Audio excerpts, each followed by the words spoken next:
and I'm Stewart in Webster County for all program areas. I know a lot of you have seen me, I've been in your schools, I've been in and out. We have a lot of new things coming up for Department of Family and Children Services. This is Jacqueline Clyde, and she works in the intake unit that actually, it's a new unit, as all of y'all know, that started in 2013, where you no longer call the county offices, you will call a centralized intake, and she works in this department. So her staff actually takes the intakes when you call, or either when you send it in on fax, or you go on the mandated reporter set website and send it in that way. This is what she does. So she's going to explain that part and the intake process. Hi, my name is Jacqueline Clyde. I am an administrator with the CPS and Communications Center, B7CA3AB4DBF3. We have been in existence since 2013, where you would now call us to make reports. Since this is a school setting, I know most schools have a protocol where they, if the teacher have contact or any kind of suspicion of maltreatment of a child, they give that information to someone else and they make a report. We still require that if you are a counselor, you make a report to us. You don't have to give us information on the principal, but if you're a social worker, school social worker, or not a counselor, anybody other than a counselor make a report to us on the school's environment, have to give us information for the school counselor, if they have one, and for the principal. Because we have to notify the principal of any report that the school makes. As mandated reporters, we sometimes get, we forget that we are mandated reporters when we walk out of the school. Even though we may not be in the school, when you have contact or suspect maltreatment of a child, it's always absolutely right to make a report to us. We're open 24 hours a day. And some of the things, a couple of things that are changing for you all, not much is changing, but I do want to make sure that you guys are aware. You can make reports anonymously. I know that information was misunderstood. As mandated reporters, you can make reports anonymously.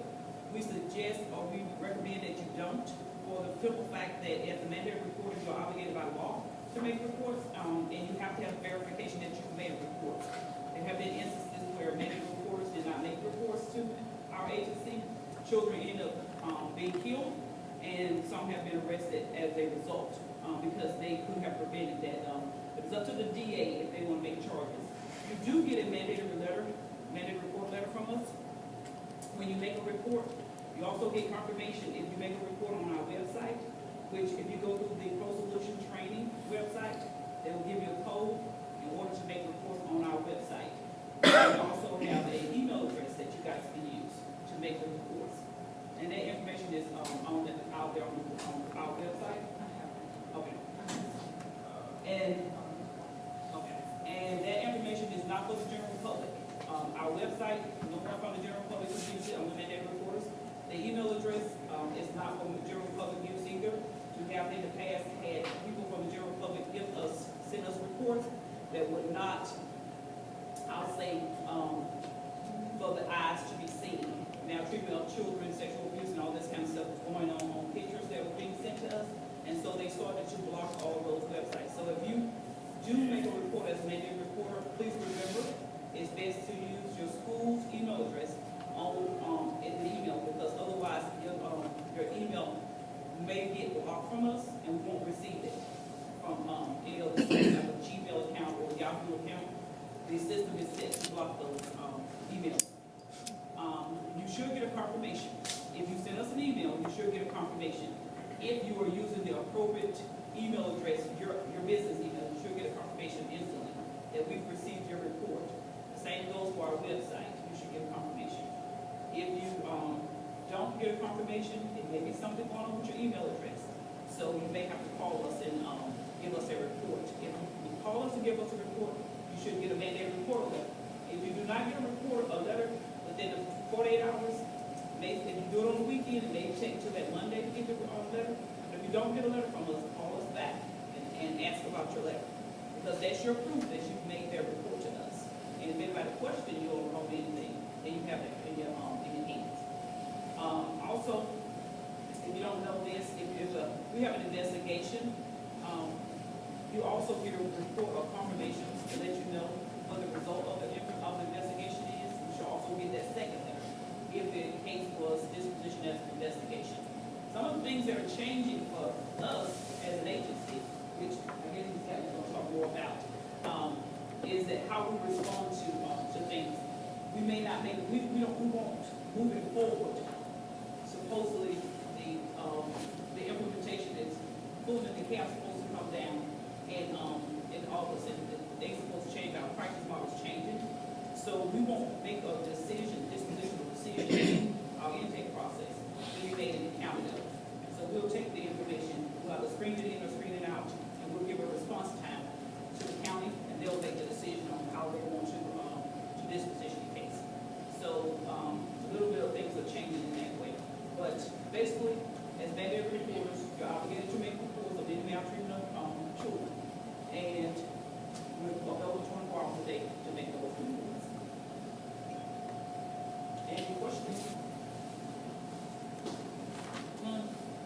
I know you guys probably have a protocol where it's the counselor or a social worker making the reports outside of work. Some schools, small schools or some small communities, they still give their information even on weekends. They'll call their counselor or their principal to give them a report, even on the child that does not go to their school. I don't know how you guys would do it here. If you're still obligated to make a report outside of school, you're still, or give it to someone else in your profession. You're not working with them. But if you don't have any other questions, that's my spiel. She has another, civil we got to, so I'm gonna pick up. So she won't be mistaken. Okay. Thank you. It was nice meeting you guys. Thank you.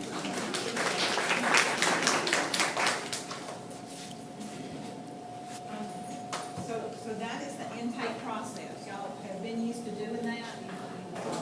You either fax it in or there's a mandated reporter website training that you go to. If you want to do it online, gives you all the proper things that she said. So the process now is exactly the same that you've been used to doing.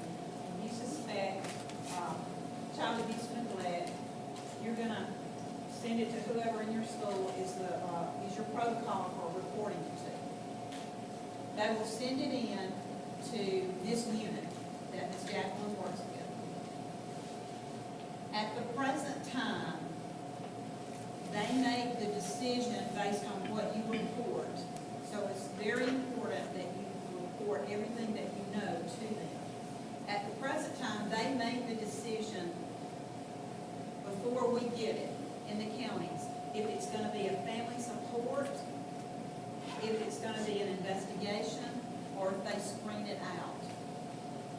What she was talking about with the new changing coming up, in August, the changes are supposed to come up, but only 2 of the metro counties are going to start. And that change is, once y'all report it to CICC, they will tell us a time frame that we have to go out and meet the response time. They will not tell us what disposition track.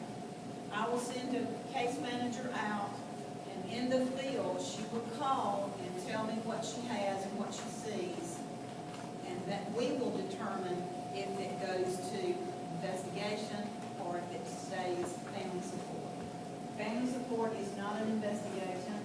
It is a process that we go through, working with the family and getting the services that they need to correct whatever is going on in their family. It doesn't rise up to a maltreatment definition on code. That's what family support investigation is.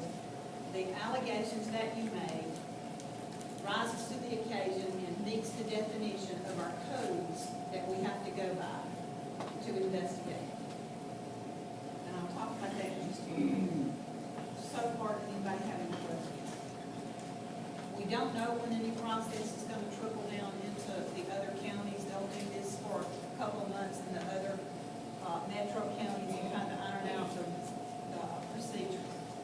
The other thing that's happening that's new, that started in July, is, who has been here for 10, over 10 years? Okay, remember several years ago, probably, maybe less than 10 years ago, when you reported a case and then we worked on it and we substantiated it, there was a centralized register where it was reported, cases was reported, and the perpetrator was on a list that people could pull from employment, things like that, to see if we were on the child abuse register, especially for employment like child care services, schools, and things like that. That went away. They're bringing that back. So as of July, any case that we substantiate to be true goes to the centralized register, they call it CAR. It's a centralized system. When we substantiate it, the system shoots the information up to the CAR people,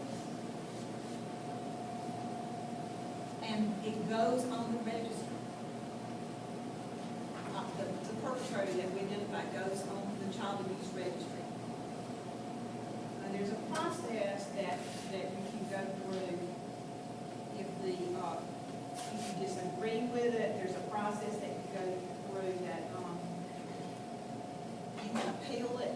There's like 3 or 4 levels. So that is coming down the line. So any case that we substantiate, it's sent up to the registry, and the name is on the registry. There's people that can pull up the registry, defect people can pull up the registry. There's another group of people that you can pull up the registry. I've got some packets for the administrator, y'all call me if you want to. It tells you how to get access to the registry. Now here's the thing. In order for us to substantiate a case,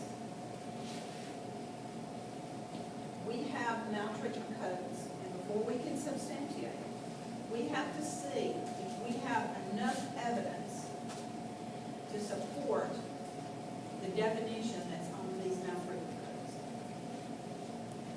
So we're going to be looking at this a whole lot harder, because if we do it incorrectly, then we go to court. You know, they pull us into, they go through those levels of appeals, and it winds up in Superior Court. So we are really going to be looking hard at what evidence do we have to prove. We have to prove a preponderance of evidence. And these codes, it specifically talks about the different maltreatment types. I'm not going to read them to you because most of you know them: the verbal abuse, bizarre, physical, non-physical punishment, family violence, domestic violence, interpartner violence. Those are all terms that mean similar things. Abandonment, inadequate supervision, and that's a broad category that we use sometimes, that we substantiate things. Inadequate food, clothing, and shelter, inadequate health care, psychological, emotional neglect, cognitive neglect, gunshot, suffocation, drowning, prenatal abuse. Prenatal abuse is when a mother has a child and both mother and child test positive for drugs.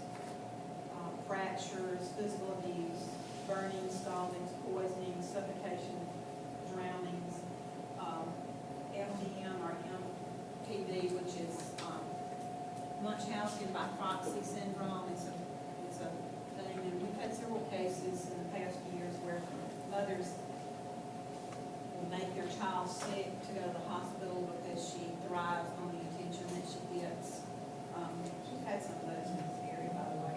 Gunshot, exhibition, voyeurism, fondling, sodomy, penetration, genital injury, contraction of venereal disease, and sexual exploitation. Those are all the areas that we have to look at when we go to substantiate cases. So we will look and see if what we have fits this definition, and we will look to see what evidence we have.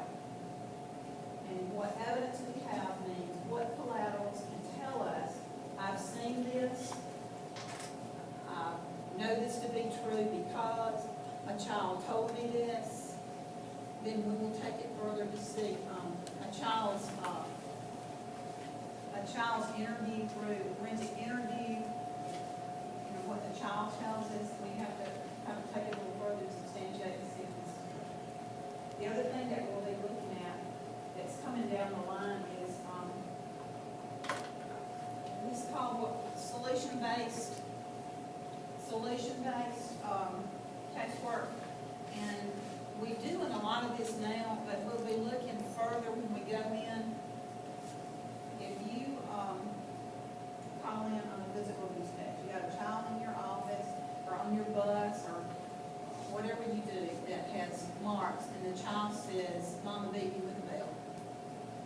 If we go in and there are other areas that we see, we can't just look at this physical abuse on the horse with those old blinder yard, on the horse.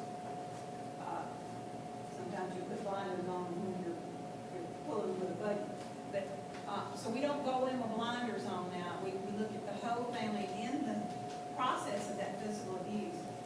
We might see that this child has been to the doctor in 2 years, and she's got some issues. Then we would go in and assess that and see if we have enough evidence, and we would actually substantiate the physical abuse and the medical neglect. So that's kind of solution-based casework in a nutshell. So those are the new thing that's coming down the line. And, I've got some packets for the administrators. I don't know what copies you want to. What I have in your packet is the mandated reporter website. They give you a manual and thing to go by. You can go in there and you can do this. They'll give you a code. You can do the reports, like she said, through the website. And however, come August, they're changing this because of the new things that we have to look at. The new policy is coming down the line for the register and the solution-based paperwork. So I'm giving you this. Your part probably is not going to change much, but let's say by the end of August, you probably need to go on that website and see what has changed. Also in the packet is how to get on look at the register, the website, how to look at the register. Any questions? What do y'all want to ask?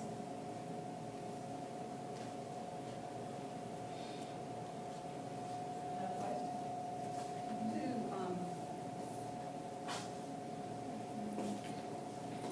Who else do you want?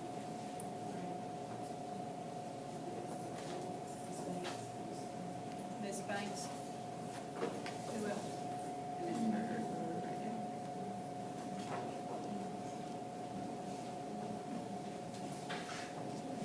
Okay, I've got one more block 5. Okay. It's just some basic, the website's on there, how do you get on that register to see who's on the register? The website for mandated reporting is on there. I think did I copy the codes? I think those codes, it might be helpful when you report. Sometimes those change. That's the latest. You don't have any questions? I know y'all are busy getting ready for school. School to start. All the children we have, they're ready to come back to school. And bored, they're ready to be back in school. So we appreciate what you do as teachers. You're the foundation for all of our children. Everybody always has their favorite teacher. So we appreciate what you do. And that's all I have.